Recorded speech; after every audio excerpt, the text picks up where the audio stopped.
ప్రియులారా, ప్రభువైన యేసుక్రీస్తు నామమున మీకు శుభములు. TWT తెలుగు జీవజలం కార్యక్రమానికి మిమ్మును ప్రేమపూర్వకముగా ఆహ్వానిస్తున్నాము. రండి, దేవుని వాక్యాన్ని ధ్యానం చేద్దాం. ఎన్నికలేని నాపై ఎంత కృప చూపినావు, ఎల్లలు లేని ప్రేమ ఎదనిండా నింపినావు. ఎన్నికలేని నాపై ఎంత కృప చూపినావు, ఎల్లలు లేని ప్రేమ ఎదనిండా నింపినావు. నీకే నీకే నీకే పాదాభివందనము, నీకే నీకే నీకే స్తోత్రాభివందనము. ఎన్నికలేని నాపై మహిమాన్వితుడైన క్రీస్తు నామమున ప్రియ రేడియో శ్రోతలందరికీ శుభములు తెలియజేస్తున్నాను. ఈ సమయాన మనం ధ్యానించబోయే అంశము ట్రస్ట్, నమ్ముట లేక ఆధారపడుట. వాక్య ధ్యానం చేయక మునుపు ప్రార్థన చేసుకుని దేవుని యొక్క సహాయాన్ని పొందుకుందాం.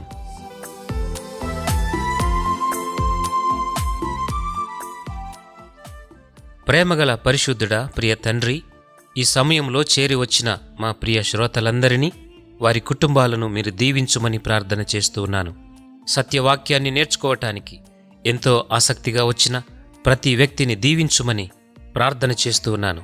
ఈ రేడియో ప్రసారాల ద్వారా ఆత్మీయంగా బలపరుస్తున్నందుకై, రక్షణ అనుభవములో నడిపిస్తూ ఉన్న విధానాన్ని బట్టి మిమ్మును స్తుతిస్తూ ఉన్నాం. ప్రియ తండ్రి, ఈ లోకంలో మీ కొరకై జీవించుట నేర్పించండి. చేరి వచ్చిన మా ప్రియులలో ఎవరికైనా అనారోగ్యంగా ఉన్నట్లయితే వారిని స్వస్థపరచుమని ప్రార్థిస్తున్నాను. అనేక సమస్యల చేత నెమ్మది లేక తమ జీవితంలో ఎంతో కోల్పోయి నిరాశతో, నిస్పృహతో మీ సన్నిధిలో సహాయం దొరుకుతుందని విశ్వాసంతో వచ్చిన ప్రతి వ్యక్తిగత జీవితాన్ని దర్శించుమని ప్రార్థన చేస్తున్నాను. కనికరించండి. వాక్యం ద్వారా మీరు మాతో తేటగా సూటిగా మాట్లాడమని, ప్రతి కుటుంబాన్ని ఓదార్చి ఆదరించుమని, తమ జీవితాలలో మిగిలిపోయిన ప్రశ్నలకు జవాబునివ్వమని మీ ప్రియకుమారుడు, మా ప్రభువును రక్షకుడైన యేసుక్రీస్తు నామమున ప్రార్థిస్తున్నాము పరలోకపు తండ్రి. ఆమెన్. నేను సేవించను, నీకే నీకే నీకే ఈ రేడియో ప్రసారాన్ని వినటానికి ముందుగా మీరు పరిశుద్ధ గ్రంథమును దగ్గర ఉంచుకోవాలని మనవి చేస్తున్నాను. ఒకవేళ లేనట్లయితే మీ నోట్బుక్లను దగ్గరగా ఉంచుకోనండి. ఇక ప్రాముఖ్యంగా నిర్గమకాండము 14వ అధ్యాయము, ఇందులో ఉన్న లేదా జరిగినటువంటి కొన్ని సన్నివేశాల గురించి మనము ఈ దినాన ధ్యానించబోతూ ఉన్నాం. దేవుని ప్రజలైన ఇశ్రాయేలీయులు బానిసలుగా ఉన్నప్పుడు వారు పడిన కష్టాన్ని గుర్తు చేసుకుందాం. వారిని ఆ బానిసత్వము నుంచి విడిపించటానికి దేవుడు మోషేను ఏర్పాటు చేసుకున్నాడు. దేవుడు మోషే ద్వారా ఇశ్రాయేలీయులను ఎడారి గుండా నడిపిస్తూ వాగ్దాన దేశానికి చేర్చాడు.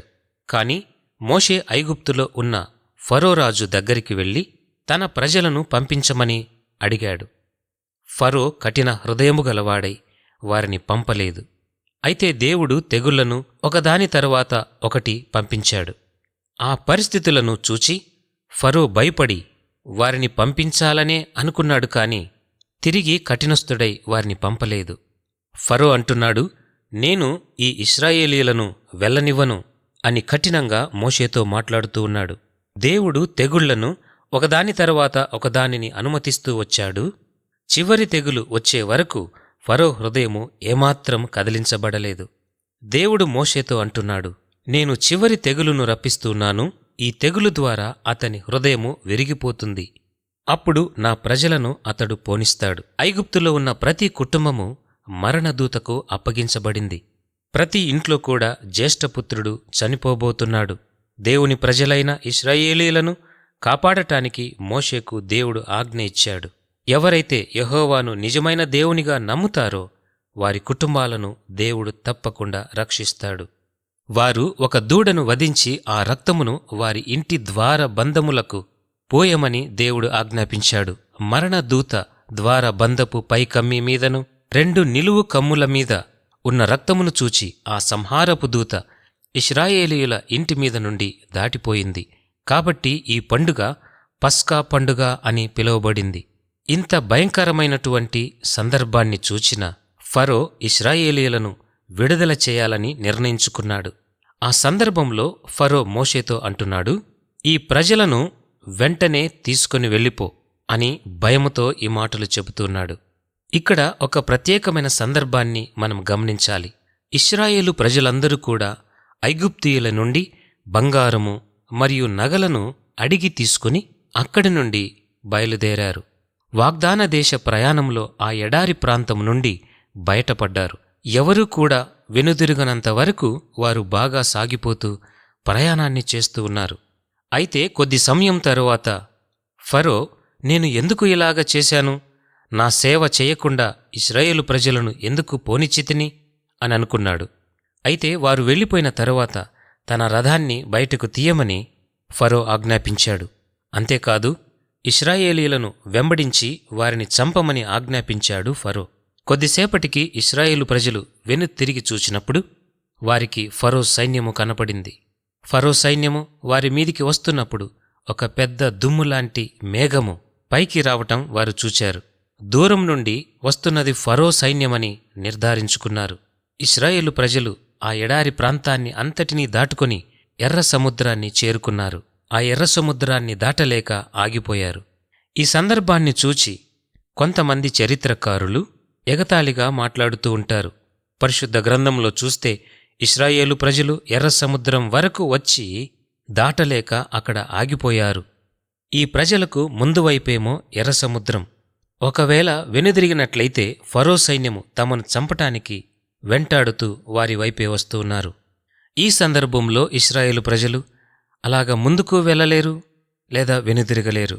ప్రభువునందు ప్రియులారా, ఇక్కడ నేనేం చెప్పాలనుకున్నాను అంటే, మన జీవితంలో కూడా కొన్ని సమయాలలో అలాగ ముందుకు కొనసాగలేము లేదా వెనుతిరగలేము కూడా. అలాంటి కఠినమైన పరిస్థితుల గుండా మనం కొన్నిమార్లు మన జీవితాన్ని కొనసాగించవలసి ఉంటుంది.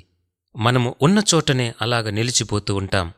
ఆ సమయంలోనే మన హృదయం విరిగిపోతుంది. పూర్తిగా దేవుని మీద ఆధారపడవలసి ఉంటుంది. అందుకే మనము ఆ సమయంలో ఏమీ చేయలేక ఆయన వైపే చూస్తాము. అప్పుడు మనం ప్రార్థన చేస్తాము, దేవా, నేను ఈ సమయంలో చేయగలిగిందేమీ లేదు, నీవే తప్పకుండా నాకు సహాయము చేయాలి అని ప్రార్థన చేస్తూ ఉంటాం. మనము తిరిగి ఈ సందర్భాన్ని గుర్తు చేసుకున్నట్లయితే, ఎటూ తోచనటువంటి ఈ స్థితిలో దేవుడు మోషేతో ఎర్ర సముద్రం దాటి ముందుకు వెళ్ళమని ఆజ్ఞాపించాడు. మోషే దేవునికి విధేయత చూపించాడు. ఒకవేళ మోషే విధేయత చూపించకుండా ఉండి ఉంటే వారు ఈ అద్భుతాన్ని చూచేవారు కాదు కదా. ఇక్కడ మీరు గమనించినట్లయితే మోషే యొక్క విధేయత దేవుని మీద ఆధారపడటం వలన ఈ గొప్ప విశ్వాసాన్ని బట్టి సముద్రం తెరవబడుట చూస్తూ ఉన్నాం. నిర్గమాకాండము 13-14 అధ్యాయాలను మనం గమనించినట్లయితే ఎర్ర సముద్రము 2గా విభాగించబడి ఆరిన నేల కనబడినట్లుగా మనం చదువుతూ ఉన్నాం. దేవుడు మన సమస్యలలో జోక్యం చేసుకొని ఇశ్రాయేలు ప్రజలను ఆరిన నేల మీద ఎలాగున నడిపించాడో అలాగున మన జీవితాలలో కూడా ఆయన మనలను తప్పకుండా నడిపిస్తాడు. ఎప్పుడు? ఆయన మీద ఆధారపడినప్పుడు, ఆయనను చూడగలిగినప్పుడు. ఇక్కడ వారు ఆరిన నేలను దాటిన తరువాత ఫరో యొక్క సైన్యాన్ని కూడా ప్రయాణం చేయటానికి అనుమతించాడు దేవుడు. ఎప్పుడైతే ఇశ్రాయేలు ప్రజలు ఆరిన నేలను దాటి సముద్రము అవతలకు వెళ్ళిపోయారో ఫరో సైన్యం అనుకున్నారు, మేము కూడా వారిలాగా దాటగలం అని అనుకున్నారు. నిర్గమకాండము 14వ అధ్యాయంలో చూస్తే ఏ విధంగా ఈ ఫరో సైన్యము ఆరిన నేల మీద ప్రయాణం చేసిందో అది మనం చదవచ్చు. కాని అద్భుతం ఏమిటంటే, ఇశ్రాయేలు ప్రజలు ఎర్ర సముద్రాన్ని దాటిన తరువాత ఎప్పుడైతే నడి సముద్రంలో ఫరో సైన్యము ప్రయాణం చేస్తున్నారో ఆ సమయంలో ఎర్ర సముద్రాన్ని దేవుడు తిరిగి మూసివేశాడు. అప్పుడు ఫరో సైన్యమంతా చనిపోయారు. గమనించండి, దీనికి చరిత్రపరమైన ఆధారాలు కూడా ఉన్నాయి. చరిత్ర అంతా సత్యమైనది. నేనేదో బైబిల్లో ఉంది కదా అని నమ్మటం లేదు, కాని దీనికి చారిత్రకమైన ఆధారాలు కూడా ఉన్నాయి. మన అనుదిన జీవితాలకు ఈ సందర్భాన్ని మనం అధ్యయనం చేసినట్లయితే మన విశ్వాస జీవితానికి ఎంతో ఉపయోగపడుతుంది. మీకు నేనొక చక్కటి ఆలోచన ఇవ్వాలనుకుంటున్నాను. ఇశ్రాయేలు ప్రజలు ఏ విధంగా చిక్కుబడినట్లు సమస్యల్లో ఉన్నప్పుడు దేవుని మీద ఆధారపడ్డారో మీరు కూడా ఇలాంటి సందర్భాలలో మీ జీవితాలలో అనుభవించే ఉంటారు. ఇశ్రాయేలు ప్రజలు ఎదుట ఎర్ర సముద్రము, వారి వెనుక ఫరో సైన్యము తరుముతూ వారు మరణావస్థలో ఉన్నారు. ఆ సందర్భంలో దేవుడు వారితో మాట్లాడుతున్నట్లుగా గమనిస్తున్నాం. వారు కూడా దేవుని మీద ఆధారపడినట్లుగా చూస్తూ ఉన్నాం.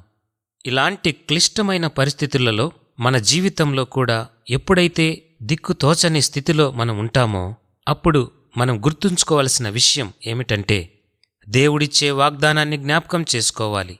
మనలను రక్షించే నిజదేవుడు ఒక ఆయన ఉన్నాడు అని మనము నమ్మి ఆయన మీద ఆధారపడాలి. ఇక్కడ మనం జ్ఞాపకం చేసుకోవాల్సిన మరొక మాట ఏమిటంటే శ్రమలు, ఇబ్బందులు ఎన్ని ఉన్నా విశ్వాసముతో ముందుకు కొనసాగాలి అన్నమాట. కేవలం దేవుని మాటను ఆధారం చేసుకుని మోషే మరియు ఇశ్రాయేలు ప్రజలు ఎలాగున ముందుకు వెళ్లారో మనము కూడా దేవుని వైపు చూస్తూ ముందుకు వెళ్ళాలి.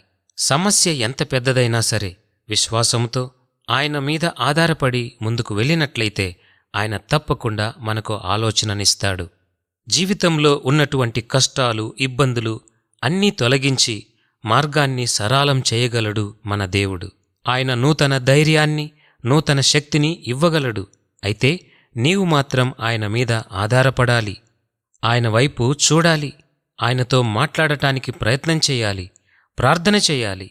అప్పుడు నీ జీవిత సమస్యల్లో ఒక నూతన ద్వారాలను ఆయన తెరవగలడు. దేవుడు నాకు తోడుగా ఉన్నాడు, భవిష్యత్తులో కూడా ఆయనే నాకు సహాయకుడు అని నీ అడుగులు ధైర్యంగా ముందుకు వేయగలగాలి. మన సమస్యకు జవాబు ఆయన దగ్గర ఉన్నది. ఆయన నిన్ను ప్రేమిస్తున్నాడు గనుక తన ప్రియకుమారుడైన యేసుక్రీస్తును రక్షకునిగా దయచేశాడు. ప్రియమైన సహోదరుడా, సహోదరి, దేవుడు నిన్ను ప్రేమిస్తున్నాడు అన్న విషయాన్ని నువ్వు అర్థం చేసుకోవాలి. నీ జీవితం పట్ల దేవుడు బాధ్యత వహిస్తాడని నువ్వు తెలుసుకోవాలి. దేవుడు నన్ను ఎప్పుడూ చేయి విడువడు అన్న ఆ ఒక్క నిరీక్షణతో, ధైర్యముతో, విశ్వాసముతో ముందుకు కొనసాగాలి. ఆయన ప్రేమగల దేవుడు కనుక, ఆయన నిన్ను ప్రేమిస్తున్నాడు కనుక ఖచ్చితముగా నీకు సహాయాన్ని అందిస్తాడు. నీవున్న ఆ శ్రమలలో నుండి ఆయన తప్పకుండా విడిపిస్తాడు. నీ విశ్వాసం గొప్పదైతే నీ జీవితంలో కూడా ఒక అద్భుతాన్ని చూడగలవు. సురక్షితముగా ఆ వాగ్దాన దేశాన్ని చేరుకోగలవు. ఇంతటి గొప్ప ధన్యత, అట్టి కృపను జీవముగల దేవుడు నీకు దయచేయునుగాక. ఆమెన్.